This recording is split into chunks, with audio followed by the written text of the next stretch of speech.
3 그리고 4주의 일진사주 명리학 제722강 시작하겠습니다. 오늘 날짜는 2020년 10월 28일이고요. 음력으로는 2020년 9월 12일입니다. 오늘 명식은 경자년 병술월 갑진 1이 되겠고요. 오늘의 일진은 갑진이 되겠습니다. 자, 오늘 같이 살펴볼 사주 명식 일간은 갑목이 되겠고요. 그 갑목 일간이 태어난 월령은 술월이 되겠습니다. 가끔 이제 저한테 출산택일 문의하시는 분들이 있는데 대체적으로 제왕절개를 하시는 분들이 많죠. 제왕절개를 하시는 분들이 있는데 이런 것 물어보시는 분들이 있어요. 제왕절개를 하는데 사주에 영향을 받느냐, 이런 거를 질문하시는 분이 있는데, 자연분만이 됐든 제왕절개가 됐든 사주의 영향을 받는 것은 똑같이 받습니다. 자연분만이죠. 자연분만. 왜냐하면 사람이 출생한다라고 하는 것, 사람이 태어난다라고 하는 것, 내지는 출생한다라고 하는 것은 뭐냐면, 물론 이제 법상 사람의 출생이 좀 달라요. 예를 들어서 형법상의 출생의 개념하고 그 다음에 민법상 출생의 개념이 좀 다릅니다. 이거 잠깐만 설명드리자면 뭐냐면, 민법상 출생은 뭐에 관계가 있냐면 이렇게 써놓을게요. 이거를 밑으로 이렇게 내려놓고, 자, 민법상 출생은 여러분들 어떤 거, 민법은 가족관계 내지는 재산관계죠. 그래서 출생을 하느냐 했느냐 못했느냐에 따라서 가장 중요한 건 상속의 문제가 있습니다. 예를 들어서 민법상 언제부터 사람으로 볼 것이냐, 사람이라고 하는 것은 남녀가 합궁을 해서 난자와 정자가 만나서 모체의 난자와 정자가 서로 만나서 착상을 한 단계를 사람으로 볼 것이냐. 이거 너무 좀 빠르잖아요. 그러면 10개월이 됐을 때를 사람으로 볼 것이냐, 아니면 태어났을 때를 사람으로 볼 것이냐, 이렇게 놓고 보게 되는데, 민법상 사람으로 볼 때는 뭐냐면 전부 노출설이라고 해요. 전부 노출설이라고 하는 것은 뭐냐면 태아가 모체로부터 완전히 바깥으로 나왔을 때, 몸 신체 전체가 밖으로 전부 나왔을 때를 전부 노출설이라고 하고요. 또 일부 노출설이라고 하는 경우도 없지 않아 있습니다. 그래서 예를 들어서 아기를 낳는 중에 태아가 모체로부터 나오지 못했어요. 그리고 태아가 사망을 했어. 그러면 이건 사람으로 보지 않기 때문에 상속의 문제가 나타나지 않습니다. 그죠? 이거는 민법상이라고 하는 것이고, 그 다음에 이거는 이제 전부 사람이 이렇게 태어나게 되면 전부 노출설 민법상 그래서 하게 되고, 형법상은 제가 알기로는 진통설이라고 그래요. 진통설. 여러분 아시죠? 태아가 태어나려고 모체에서 이제 나오려고 막 움직입니다. 그러면 산모가 이제 많이 힘들어하죠. 고통스럽게 애가 나오려고 하면 진통이 시작됐을 때, 이때를 형법에서는 진통설을 취하기 때문에 이때부터 사람으로 본다. 그래서 이 사람하고 뭐냐면 형벌하고 문제가 있어요. 예를 들어서 이런 일은 절대 있어서는 안 되겠지만, 진통을 하고 있는 중에 강도가 들었는데 잘못해가지고 태아가 죽었어요. 그러면 진통하고 있는 중에 죽었기 때문에 얘는 사람으로 보기 때문에 이거는 살인죄가 적용이 되겠지만, 그렇지 않고 진통을 하지 않고 그냥 모체에 있었으면 이거는 모르겠어요. 영아 살해죄가 있는지 모르겠지만은 이때는 사람으로 보진 않습니다. 그래서 그냥 산모가 다쳤으면 상해 내지는 태아가 죽었으면 이제 그쪽 관계된 건데, 사람으로 보지 않기 때문에 이런 경우에는 살인죄는 적용이 되지 않죠. 그래서 이거는 이제 형법상 사람으로 볼 것이냐, 그 다음에 민법상 사람으로 볼 것이냐, 이런 개념인데, 이거는 솔직히 명리하고는 좀 상관이 없는데 이거는 상식적으로 좀 알아두셨으면 좋겠고요. 그 다음에 재앙절개를 하고 자연분만을 해서 태어났을 때 사주의 영향을 받는다라고 하는 건 뭐냐면, 명리에서 말하는 거예요. 지금 이 명리에서는 태아가 모체에서 태어나 첫 호흡을 했을 때가 뭐예요? 사주가 되는 거예요. 사주가 된다라고. 그러니까 생년월일까지는 정해져 있는데, 예를 들어서 이 아기가 모체에서 태어나긴 했어요. 근데 호흡을 하지 않아. 그러면 얘는 명리학적으로 봤을 때는 뭐예요? 아직 사람으로 보지 않은 거고 생시를 얻지 못한 것 같아요. 그래서 처음에 아기가 태어났을 때 막 응애하고 운다라고 하는 것은 호흡을 한번 들이마신 다음에 호흡을 내쉬면서 우는 거거든요. 그러니까 첫 호흡을 할 때는 언제냐면 아기가 태어나서 울 때 있잖아요. 그때가 이 아이의 생시인 것이죠. 그래서 어차피 자연분만이 돼서 나와서 자기가 호흡을 해서 우는 시점이 과 제왕절개가 돼서 아기가 나와서 우는 시점은 뭐예요? 인위적으로 아기를 꺼낸 것과 자연적으로 지가 나온 것과의 차이는 있을지 모르겠지만 사주가 결정되는 것은 어차피 똑같다라고 하는 겁니다. 그래서 제왕절개가 됐든 자연분만이 됐든 간에 뭐예요? 사주의 영향은 받는다 만다? 받는다라고 하는 겁니다. 그래서 저 같은 경우 출산태기를 물어보시면 일단은 뭐 생시 이런 것도 정하는 것도 중요하지만 자연분만을 하는 것을 저는 권장을 드립니다. 왜냐하면 자연분만은 뭐예요? 태아가 아무것도 모르는 태아라고 생각하실지 모르겠지만 자기가 나오는 시점을 자기가 결정해서 나오는 거거든요. 그러니까 이런 경우에는 뭐 생시가 좋고 나쁘고가 아니라 자기가 자기 운명을 타고난 거기 때문에 좋으면 좋겠지만 나빠도 어쩔 수가 없는 거죠. 근데 제왕절개를 하는 시점, 제왕절개를 할 때를 놓고 봐서는 생시를 우리가 병원에 알려주고 만들어야 되잖아요. 그러면은 이왕이면 이런 경우에는 자연분만, 제가 딱 태아한테 맡겨서 네가 알아서 네 운명 결정해서 나와 이렇게 됐을 때는 굳이 뭐 생년월일시 사주를 뭐 태기를 안 해도 되겠지만 제왕절개를 부득이하게 해야 된다라고 했을 때는 어차피 시를 정해야 되는 거잖아요. 그러면 이런 경우에는 좀 본인이 가장 좋은 거는 본인이 명리학 공부를 좀 해가지고 스스로 태아의 생시를 결정해 주는 것도 나쁘지 않고요. 그것이 이제 예를 들어서 여의치 않을 때는 자기도 공부를 좀 하고 좀 이제 명리를 좀 보시는 분들한테 조금 의뢰하는 경우도 나쁘지 않습니다. 저 같은 경우 이런 분이 있어요. 자기가 아기 낳는 거를 미리 이제 잉태부터 시작해서 낳는 것까지 다 계산을 해가지고 미리 공부를 해요. 물론 이제 제 동영상 보고 공부하신 분인데, 그래서 미리 공부를 하고 저한테 이제 전화해서 물어봅니다. 선생님, 제가 이렇게 해서 이때 나오면은 어떻겠습니까? 해서 물어봐요. 그럼 이제 그런 거에 대해서 이제 서로 공부하는, 저도 공부하는 입장, 그 산모 되시는 분도 공부하는 입장, 이렇게 해가지고 서로 의논도 하고, 이 사주는 이 3주에 이 생시는 이러이러한 점이 있기 때문에 좀 안 좋고, 그래도 대운에서 받쳐주는 거기 때문에 가장 그래도 합리적인 생시는 이런 생시가 됐으면 좋지 않을까, 이렇게 서로 의논도 하는 그런 분들도 있습니다. 그래서 이왕이면은 첫 번째 자연분만 권장사항이고요. 만약에 라도 또 이렇게 제왕절개라든가 아니면 갑작스럽게 뭐 태아가 좀 이상이 있어서 또 제왕절개를 할 수밖에 없는 상황이라면 한 번쯤은 미리 공부를 좀 해두시고 아니면 미리 좀 준비를 해 놓으셨다가 이왕이면 좋은 생시를 얻어서 좀 태어나게 하는 것이 좀 좋지 않을까. 뭐 믿는 사람들이야 뭐 당연히 그렇게 해야 된다라고 생각하지만은 이 사주 명리학을 그냥 미신 내지는 뭐 그런 게 어디 있어 이렇게 생각해서 하시는 분들은 나중에 애를 낳아놓고 나서 다행히 괜찮은 생시를 타고 났으면은 가슴을 쓸어내리죠. 아유 그래도 다행이다. 근데 딱 봤는데 좀 아니다 싶으면 진짜 힘든 거예요. 그죠? 좀만 그때 한 번 더 신경을 써볼 걸, 이렇게 그렇게 하시는 분들이 제가 이제 경험해보고 상담해보면 그런 사람들이 좀 의외로 많이 있습니다. 그래서 오늘은 제왕절개 자연분만 사주의 영향을 받느냐 안 받느냐 이런 거에 따라서 제가 한번 설명을 드려봤습니다. 자, 오늘 강의 들어가도록 하죠. 자, 오늘 같이 살펴볼 사주 명식 일간은 간목이 되겠고요. 그 간목 일간이 태어난 월령은 술월이 되겠습니다. 자, 일간 간목이라고 하는 것이죠. 간목이라고 하는 것은 음양으로 구분하게 되면 양에 해당이 되는 글자가 되겠고요. 그 다음에 오행이라고 하는 것, 즉 목화토금수가 되는데 오행으로 구분하게 되면 목이 된다라고 해서 간목이라고 하는 것은 양목으로 볼 수가 있겠고, 또 내일 공부하게 될 을목이라고 하는 것은 간목에 상대되는 개념으로서 얘는 음목이다라고 볼 수가 있겠습니다.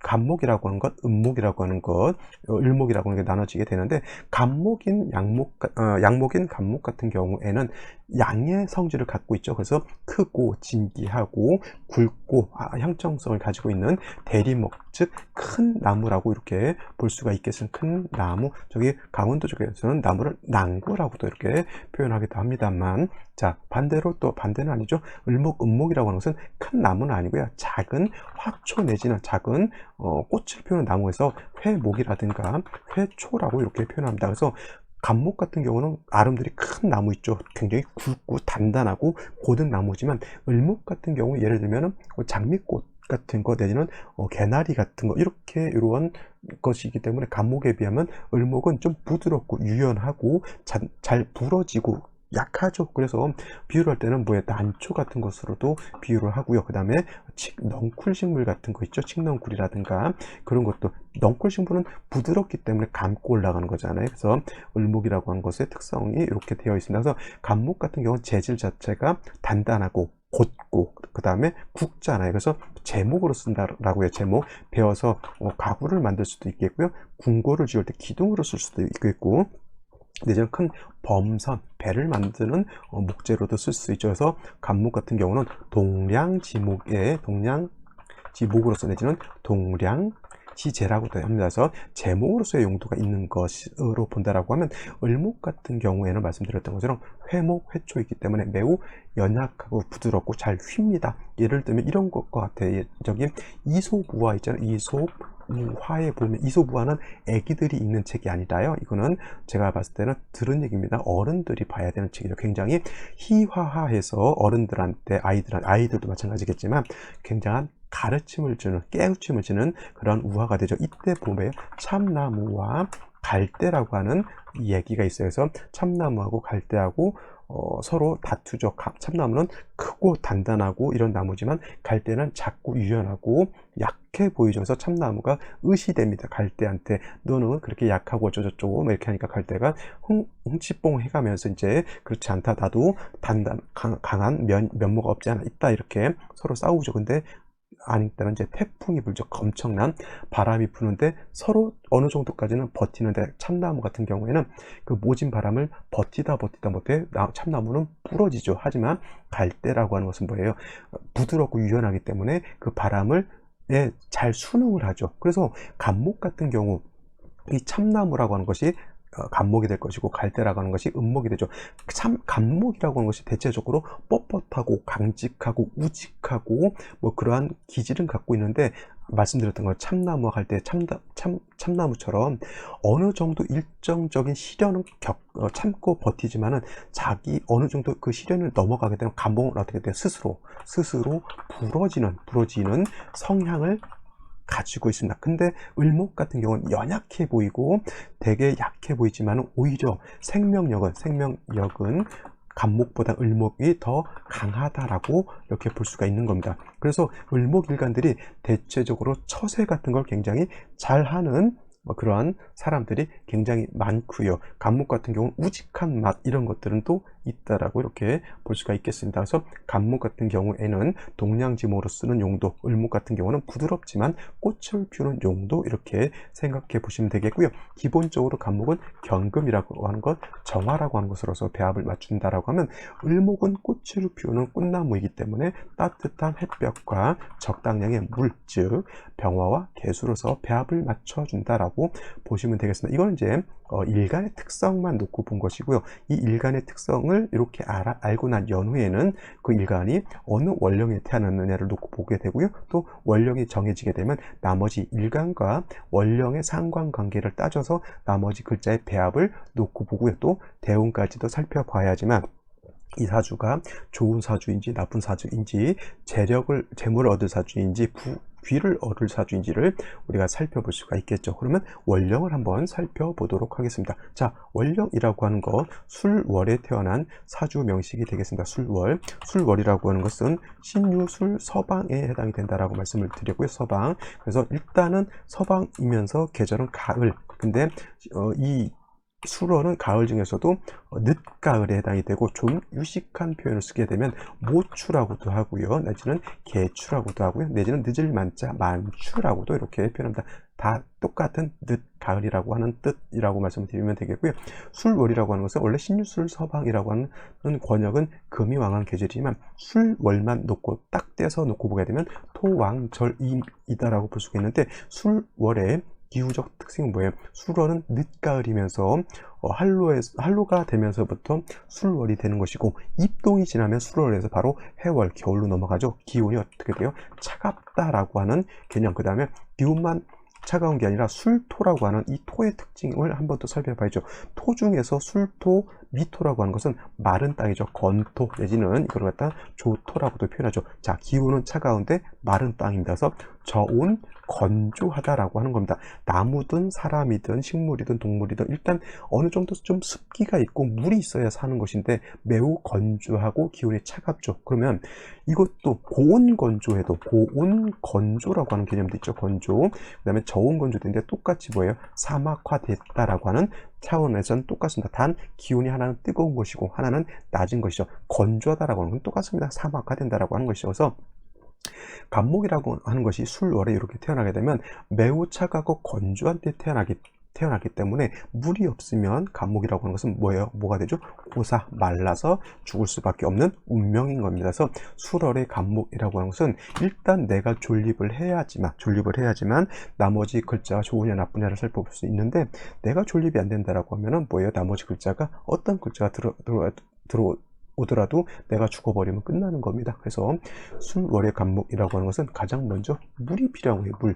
기온이 차갑거나 이걸 떠나서 물이 있어야지만 간목의 뿌리를 촉촉하게 배양할 수가 있겠고요. 그 다음에 마른 땅인 술토를 갖다가 윤택하게도 이렇게 할 수가 있는 겁니다. 물론 개수가 있어도 좋겠고요. 그 다음에 뭐 임수가 있어도 나쁘지 않지만 대체적으로 생육을 위해서 쓰는 물은 임수보다는 개수가 있는 것이 더 좋겠죠. 그래서 개수, 인성이라고 하는 것이 있으면 간목을 생조해주고 토를 갖다가 윤토해주는 역할을 하게 됩니다. 단 중요한 것은 뭐예요? 술월에 목도 약하지만 술월에 수도 약하기 때문에 금 같은 것이 있어서 수를 생수해 준다라고 하면 수가 마르지 않고 계속 수원을 마련했기 때문에 마르지 않는 물을 얻었다라고 볼 수가 있겠고요. 마지막으로 정화라든가 화를 이렇게 보게 되면은 병화도 마찬가지입니다. 술월에 금수만 많게 되면은 사주가 한습해지죠. 차가워지기 때문에 화를 보게 되면 간목의 어떤 기운을 바깥으로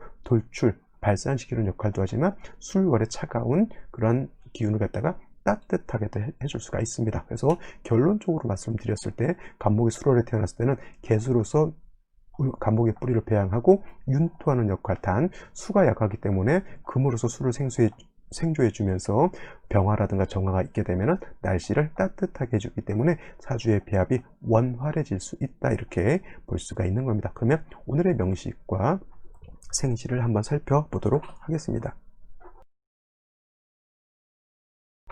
자, 오늘의 명식, 간목일간이 술월에 태어난 사주 명식이 되겠고요. 격국이라고 하는 것으로서 이렇게 놓고 보게 되면 양목인 간목이 월지에서 양토인 술토를 갖죠. 그래서 토는 간목 입장에서는 곱해서 재성이지만 이게 양대 양이기 때문에 편자를 붙이셔서 편제격이 됩니다. 만약에 오늘이 아니고 내일 을목이었을 때는 정제격이 될 것이고, 이거는 또 내일 을목 설명하면서 다시 또 설명을 드리도록 할 것인데, 자, 술월 뭐라고 했습니까? 토가 왕한 토왕절이라고 말씀을 드렸는데, 반면에 목이라고 하는 것은 술월에 태어나게 되면 일간 자체는 약하고 재성이 왕한 사주가 되겠죠. 그래서 신약, 제왕한 사주 내지는 신약한 그런 사주가 됩니다. 제다신약이라고 하는 것은 뭐예요? 재성이 많아서 좋은 것이 아니라 신약해서, 일간이 약해서 많은 재물을 감당할 수 없다라고 하는 뜻을 가지고 있기 때문에 반드시 인성으로서 간목을 도와주거나 아니면 같은 비견겁제인 목으로서 간목을 도와줘야 되는데, 술월의 특징이 뭐라 그랬죠? 저온하고 건조하다라고 봤기 때문에 비견겁제가 있는 것도 도움이 될 수는 있겠지만, 건조하게 되면 비견겁제 또한 건조한 환경이 있기 때문에 역시나 말라 죽을 수밖에 없습니다. 그래서 비견겁제가 있기보다는 먼저는 뭐예요? 인성이라고 하는 즉 물이 있어 주어서 간목에 뿌리를 배양한다라고 하면 이후에는 뭐 비견겁제가 있어도 상관이 없겠지만, 물이 없는 상태에서 비견겁제가 있다라고 하면 똑같이 고사, 말라 죽을 수밖에 없겠죠. 그래서 수를 보는 것, 그 다음에 수의 근원을 마련하는 것, 그 다음에 화를 필요로 하는 것, 이렇게 말씀을 드렸는데, 일지를 놓고 보게 되면 진이라고 하는 글자를 받쳐 진토, 그래서 갑진일주가 이렇게 되게 되는데, 문제는 뭐냐면 월지에 있는 술토, 일지에 있는 진토가 뭐예요? 진술충이 된다라고 하는 것이 문제죠. 진술충은 토가 충하는 것이고, 토충은 붕충, 같은 것끼리 충하기 때문에 토가 약해지는 것이 아니라 오히려 토가 더 왕해진다라고 이렇게 보면 되겠는데, 문제는 뭐냐면 물이 필요한 중에 진중에 있는 진중 개수가 암장되어 있는데, 진술상충하게 되면 진중에 있는 뭐가 깨지죠? 그렇죠. 개수가 매몰돼 버립니다. 그러면 사주 자체가 진중 개수가 도움이 될 줄 알았는데 진술상충을 함으로 해서 토는 다시 왕에서 재다신약이 더 가중되는 그런 중에 오히려 물기가 없는 것이 문제가 된다라고 볼 수가 있는데, 연간에는 경금이 있고요. 연지에는 자수가 있습니다. 그래서 경자일주가 이렇게 되게 되는데, 이 자수가 있음으로 인해서 간목을 뿌리를 배양하고요. 또 토를 갖다 윤토하는 그런 작용도 하게 되는데, 문제는 뭐냐면 진술충하게 되면 토가 많아지게 되면 자수 술은 뭐예요? 토국수해서 수의 기운이 많이 약해질 수 있다라고 하는 단점이 있습니다. 그래서 오늘 명식 같은 경우는 가장 큰 단점이 뭐냐면 이 일지하고 월지가 서로 충한다라고 하는 단점이 있습니다. 금은 뭐예요? 물론 목을 극하려고도 하겠지만은 수를 생해주는 수의 근원이 된다라고 하는 것으로 봤을 때는 나쁘지 않는데, 문제는 병화가 다시 있어서 금을 갖다 이렇게 억압하고 있다라고 하는 것이 좀 문제가 될 수는 있겠습니다. 가장 필요한 건 수고, 수를 생해줄 수 있는 금이 있어서 수를 생해주는 것도 나쁘지 않지만, 얘 병화라고 하는 것이 이 월간이 있지 않고 시간이 있었다라고 하면 서로 장애가 되지 않았을 거예요. 병화는 조우하는 용도를 쓰게 되고, 금은 수를 생하는 용도를 쓰게 되고, 수는 간목을 생주해주는 역할을 하게 되는데, 이렇게 이곳이 붙어 있음으로 인해서 서로가 장애가 되죠. 화는 조우해줘서 나쁘진 않지만 금을 갖다가 억압하는 그런 좀 단점이 있다라고 볼 수가 있겠고, 다시 한번 강조 말씀드리지만 진술상충함은 매우 좋지 않은 것이 되면서, 이런 경우에는 굳이 뭐 값진 일을 잡을 필요가 있을까라는 생각도 하게 되는데, 이건 너무 섣부르게 생각하지 마시고요. 이것도 마찬가지로 생시가 어떠냐에 따라서 상황은 좀 달라질 수 있습니다. 그럼 생시를 알아보도록 하겠습니다. 자, 생시를 한번 알아보게 되는데, 자, 간목이 술월에 태어나서 진술충에서 토가 다시 많아지기 때문에 다시 토가 많은 생시는 피해야 하는 것이 기본이 되겠죠. 뭐예요? 을축시가 될 것이고, 자, 을축시가 될 것이고, 그 다음에 무진시, 화우는 일단 빼놓고요. 신미시, 갑술시는 좋다 나쁘다 토가 다시 많아지기 때문에 재다신약한 그런 구세가 돼서 이거는 좀 제외를 시켜 놓는 것이 좀 필요할 것 같고요. 일단 일간 자체가 약하기 때문에 일간을 생조해 줄 수 있는 수를 다시 보는 것도 나쁘진 않겠죠. 그래서 이렇게 보죠. 갑자시 먼저 한번 보게 되면, 이거는 자진합수해서 진술충이 풀어질 것 같지만은 자진합수가 아니라 그냥 진술충이 되는 것이고요. 그냥 토가 많아지는 상황에서 자수 두 개를 받기 때문에 수가 목을 생해주고, 그 다음에 이 간목은 병화를 생주해주는 역할을 하게 됩니다. 수를 두 개를 받기 때문에 굳이 뭐 경금으로서 생주까지는 필요 없다 하더라도 그래도 이렇게 관성이 편관이 이렇게 파극되는 것은 좀 나쁘진 않습니다만, 한 가지는 잃고 한 가지를 얻었다고 봐야 돼. 경금은 잃었지만은 뭐예요? 병화를 얻어서 조언을 할 수 있다. 이렇게 좋은 쪽으로 해석하는 것이 제가 봤을 때는 좀 좋지 않을까 싶고요. 병인시 같은 경우에는 자, 인목을 받기 때문에 간목이 뿌리를 얻었죠. 물론 이것도 진술충은 모면할 수가 없지만은 이 자시보다는 인시가 되면 병화의 기운이 더 강해지겠죠. 역시나 이 경금이 깨지는 것은 어쩔 수 없지만 이 사주가 되게 되면 진술상충에 화토가 왕해지게 되면 이거는 좀 건조한 그런 사주가 됩니다. 그래서 이런 경우에는 자수 하나 가지고는 좀 부족하고요. 대운이라든가 세운에서 금수운을 만나는 것이 필요하다라고 볼 수가 있겠습니다. 이렇게 되면 금수운으로 가는 것, 정묘시도 마찬가지고 있고요. 무진시는 제가 좋지 않다라고 말씀드렸고, 기사시, 경호시 같은 경우에도 신미시 같은 경우 좋지 않다고 했고, 이런 경우에도 수가 부족하기 때문에 금수운으로 가는 것이 필요하다. 근데 뭐가 달라지냐면 임신시가 된다라고 하면 이건 좀 달리 볼 수 있어요. 임신시 이렇게 되면은 물론 진술상충이 깨지진 않는 것이지만은 신금이 있고 임수가 투출하고 연지에 자수가 있게 되면은 술월에 진술충이 됐다 하더라도 이거는 필요 이상으로 수가 좀 많은 것입니다. 그래서 이런 경우에는 얘는 파극이 돼도 이때는 문제가 되지 않는 것이 뭐냐면, 시지에서 신금을 받기 때문에 금이 다시 필요하진 않고요. 이거는 뭐예요?